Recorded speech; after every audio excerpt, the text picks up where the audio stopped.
হরে কৃষ্ণ। নমস্কার বন্ধুরা, কেমন আছেন?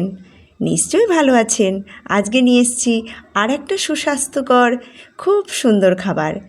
সেটা হচ্ছে মানকচুর পাতা বাটা। মানকচুর কচি পাতা ছাড়িয়ে নিয়েছি, শিরাগুলো বাদ দিয়ে দিয়েছি। এইবারে কড়াইয়ে দিয়ে ভালো করে নেড়ে চেড়ে জল শুকিয়ে নেব।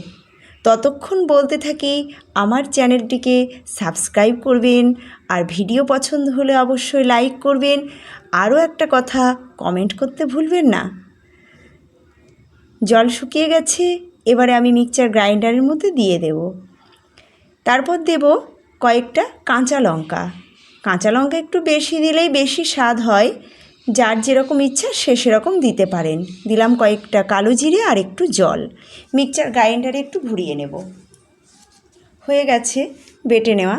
এবারে কড়াইতে সর্ষের তেল দিয়ে দেব কালো জিরে ফোড়ন। তারপর পাতা বাটাটাকে ঢেলে দেব।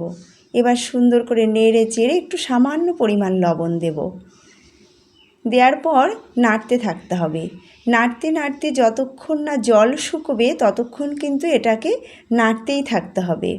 শক্ত হয়ে এক জায়গায় বেশ একটু দলা হয়ে উঠবে, তখনই বুঝতে হবে যে এটা হয়ে গেছে। ব্যাস রেডি হয়ে গেছে। এবারে আমি পাত্রে তুলে নিচ্ছি। লেবু, লঙ্কা, টমেটো দিয়ে জল জায়গা করে গরম ভাত নিয়ে বসে পড়ুন।